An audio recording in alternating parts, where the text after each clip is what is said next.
Jason, welcome along to the podcast. Thanks, mate. Good to be here. As always, we're talking about our column for this week, and yours is titled Feeding Our Children or Dependence. It's a very interesting question, and I'm sure most viewers will have clicked to the fact that we're talking about, you guessed it, school lunches. That's right. It's dominated the news cycle since school began, and to be honest, I'm sick of it. So when I saw your draft come across my desk, I was like, not another one. That's right. Well, it's actually been in the news since before school began, when we're talking about how everyone's getting sushi and these bougie lunches. So we got to cut, and we got to be more efficient. So, and then we've had a few issues, I think. We've had a few issues. Yeah. They include late deliveries, uneaten meals, and most recently, exploding pies. Yeah, that's right. Tell me about that. The exploding pie. That, I shouldn't laugh, because what happened is some kid got burnt and had to go to the emergency department. But the way that the headline came across was like, pie explodes. And I thought, oh man, what's happened here? But it was to do with the thermonuclear temperature that it was heated to. And instead of having an aluminium peel back top, it was wrapped in plastic, and it kind of popped open and it came out and landed on the kid's leg and burnt them. Wow. So that's not the sort of thing that you want from a school lunch program. No, that's right. But you say in your column, actually, the problem amid all this noise isn't actually logistics. So what is it? So the problem, so we've had all these issues, and that's where the focus of the conversation is, because I think it was sold as a more efficient way of delivering a government program. But I think the deeper question is, or the deeper issue, shall we say, is that we're moving away from self-reliance as a people. I think New Zealand has a proud history of number 8 wire, of do it yourself, of we'll get out there and we'll fix it, and we'll, whatever the problem is, we can find a solution to it. And there's a cultural shift away from that to we'll absolve responsibility from ourselves onto someone else. And in this case, it's the central government. We expect the government to take care of us, to feed us, to clothe us, to look after us. And that, I think, is something that we need to be very careful of, because it's very easy once you start. I heard a philosopher say that when people realize they can vote free things for themselves, then they'll just vote for the person that gives them the freest thing, the most free stuff. And then that's a downward spiral from there. Yeah. So how did we arrive at this mindset? Because it didn't happen by accident. We're a product of history. So what is our history? How did we get here? Yeah, that's right. And we didn't even arrive at this just 10 years ago or 20 years ago. It's interesting. I think New Zealand, as a smaller nation, has the ability to do things that other nations can't fairly quickly. And we have arrived at this incrementally. So back in the 1890s even, there was an expansion to the state's role. Normally, especially in the colonial era, the government was more about, we'll provide law and order, and we'll provide a framework in which for you to conduct your own lives. But as settlers or people living off the land, you're responsible for yourself. And there was this slow creep in to the point in 1901, French observer Albert Metin said, New Zealand and Australia, he included both of us in this, so it's not just New Zealand, but Australia as well, socialism without doctrine. and he said it will create as much dependence as it does progress. So we're not even idealistic socialists. We're just pragmatic, like, the government can intervene here, so we should intervene here. We can fix this problem, so we should fix this problem. And it's without any particular cohesive vision. And that was all the way back in 1901. So we're already walking down that path. Then you have World War I, you have the Great Depression, and then coming out of that, as the economic recovery starts to kick in, you get the first Labour government, and you get the Social Security Act of 1938, where the government then is supposed to provide a safety net for people who were struggling to find employment, who were relying on charity. And there were plenty of charities and churches and local groups doing that sort of work, but the government thought, well, maybe we can do it more efficiently. We've got a bit more money. And government spending actually doubled during the savage years. The 14 years increased 141% across those 14 years. Yeah. So what started as a safety net became an expectation. Yes. Like the government can do this, but only as a last resort, to government should do this. The government should be looking after people. They should take more responsibility for this. And it just kind of increased then. I think if you look at a report by the New Zealand Initiative, they had a report that looked at government spending over 1911 to 2023. And there's maybe two governments where spending decreased, and it was by like 2% or something like that. For the rest, it was 30% increase, 10% increase. It was continually increasing. So New Zealand has been creeping slowly, the government taking over more and more aspects of life for the past 100 and something years. Yeah. I remember when I was studying New Zealand history at university, this period of the 38 welfare reform, it was marketed by Michael Joseph Savage as cradle to the grave, this comprehensive welfare support from the day you were born to the day you died. The government more or less said, we have a responsibility to provide for you. Yeah, that's right. That's pretty profound. It is. New Zealand kind of led the world in this. We were one of the first countries to provide old age pension funds, to provide universal health care, stuff like that.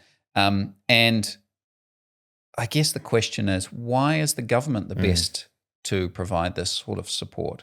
What makes them the best? And I haven't really arrived at the answer to the question of why is it that we think the government is the best. New Zealanders have kind of a benign view of government. We think that the government, and Tim often says that's because we haven't had any really bad governments to deal with, that we still actually have a fairly good view of the government.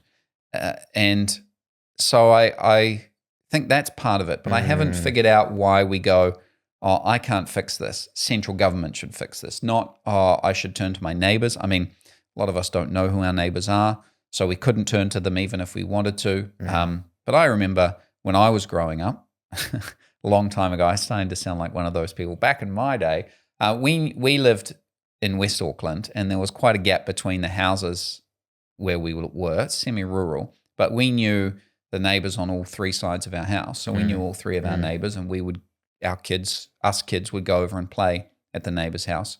And mum could count on them to keep an eye on us if she'd gone out or whatever. So there's that kind of lack of community.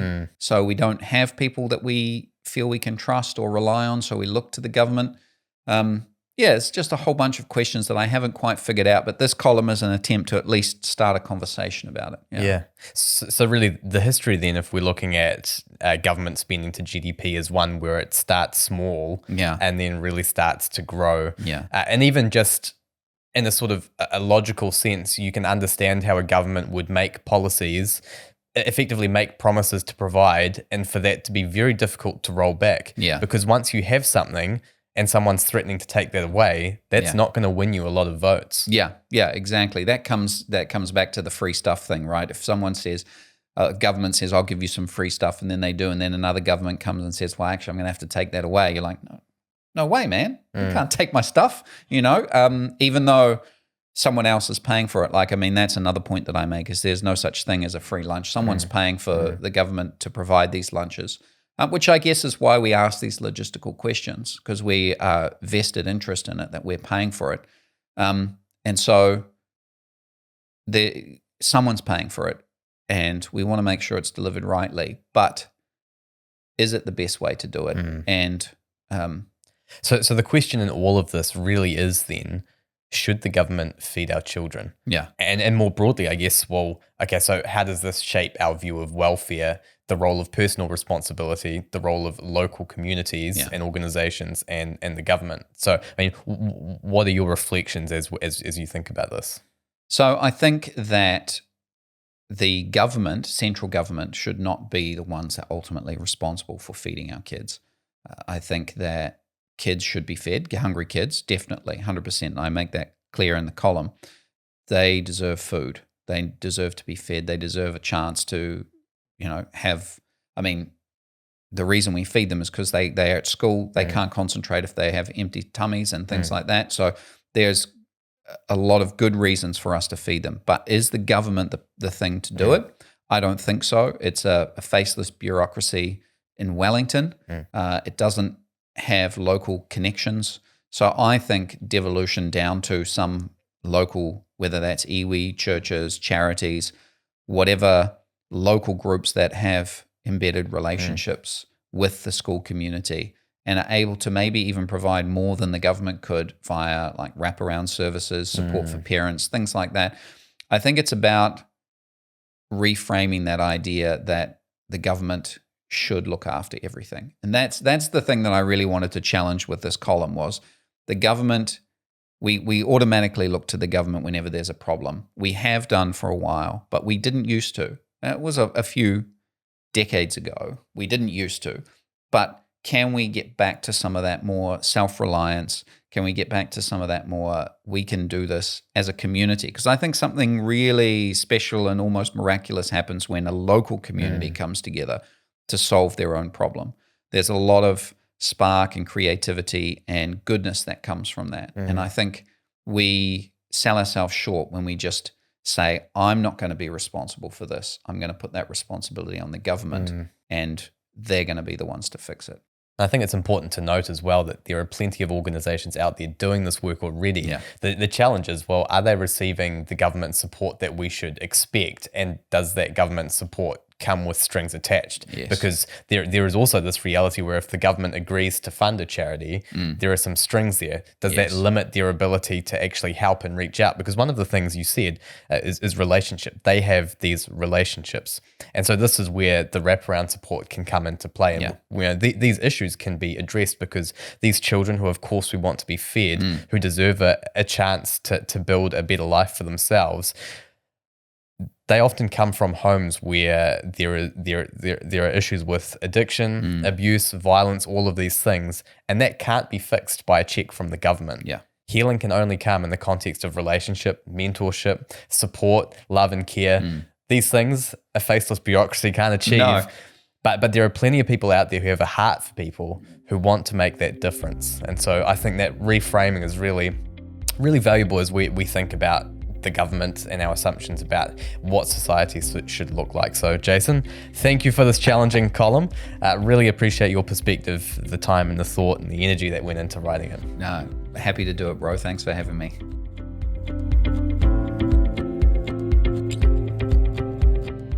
Should the government feed children? It may seem like an obvious yes, but what if we're feeding something less desirable? The school lunch program has been plagued by late deliveries, uneaten meals, and, most recently, exploding pies. The real problem isn't logistics, it's the cultural shift away from self-reliance. Let's be clear. This is not about whether poor, hungry children deserve food. They do. A deeper philosophical question is whether we've become so accustomed to the government stepping in that we no longer ask if it should. State expansion into social welfare dates back to the 1890s. The radical expansion of the state led a French observer in 1901, Albert Metin, to describe New Zealand politics as socialism without doctrine, a place where government involvement grew arbitrarily without a grand, cohesive ideological vision. Then came the first Labour government. Bad economic times justified unprecedented measures, according to popular history. In fact, Michael Joseph Savage inherited an economy that had been in recovery for 2 years from the Great Depression. Nonetheless, the Social Security Act of 1938 introduced welfare on an unprecedented scale, embedding the expectation that the government would take primary responsibility for social well-being. By the post-war years, state control over healthcare, housing, and employment was entrenched, with government spending doubling. What began as a safety net became an expectation. Many Kiwis will ask, but isn't it good for the government to help? Isn't it fair? The problem is that when the state steps in, others step back. Edmund Burke warned that society thrives when responsibility is carried by its little platoons, families, faith groups, and local communities. These small, organic institutions bind people together and cultivate a sense of duty. When the government absorbs their role, it doesn't just provide. It weakens the very structures that hold society together. The more we expect the state to feed our children, the less we expect families to do it. The more we rely on bureaucracy to solve social problems, the more civil society withers. The government is not neutral. It can often be inefficient, bureaucratic, and expensive. Evidence? Health New Zealand's $28 billion Excel spreadsheet. There is no such thing as a free lunch. Taxpayers foot the bill, yet the actual cost is cultural. Every new government service creates dependence, and dependence runs the risk of control. As Roger Scruton said, top-down government breeds irresponsible individuals and widespread refusal among the citizens to act for themselves. So, how do we turn back? Not abrupt cuts, but gradual shifts. Support local solutions. Schools partnering with charities and businesses rather than defaulting to government programs. Empower parents. Provide resources that help families rather than replace them. Redefine fairness, not as equal outcomes dictated from above, but as communities supporting their own. Kiwis are proud, independent people, but at present there's a certain dullness of spirit. Let's revive it, not by demanding more from the state, but by reclaiming what we've lost: community, responsibility, and self-reliance. Philosophically and culturally, there's no free lunch.